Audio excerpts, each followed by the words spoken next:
The state DEP is searching for the source of a gasoline spill that forced the closing of a Newark elementary school last month. State environmental and health officials met last night with parents and neighbors to discuss the cleanup effort. As Ed Rogers tells us in tonight's environment report, it may be a case of old pollution resurfacing. The Wilson Avenue Elementary School remains empty these days. It was shut down late last month after gasoline odors were detected inside. Sump pumps in the school basement failed during heavy rain, and groundwater that flooded the building contained gasoline. At a meeting with school parents and neighbors in Newark last night, state environmental and health officials updated parents on their investigation. The DEP says it will test 25 nearby homes in the Ironbound neighborhood to see if there is more contamination.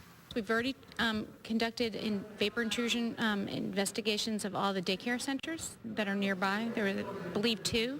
But what we are doing is also looking at any residents in the area and asking the residential property owners to contact us, and we will do sampling of their home. High levels of benzene and other contaminants were detected in the vapors. State health officials say based on the air samples taken, no adverse health effects are expected.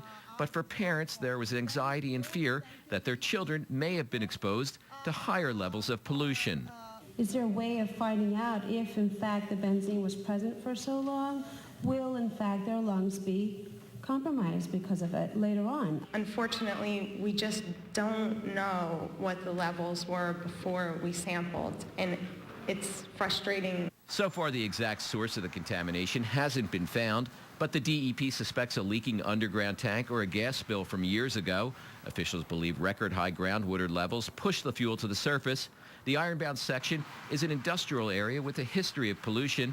Community activists want quick action. It's worrisome, you never want to see this, especially in schools where our kids are going to school. So regardless of where it's coming from or how long it's been there, we want it discovered and we want it cleaned up.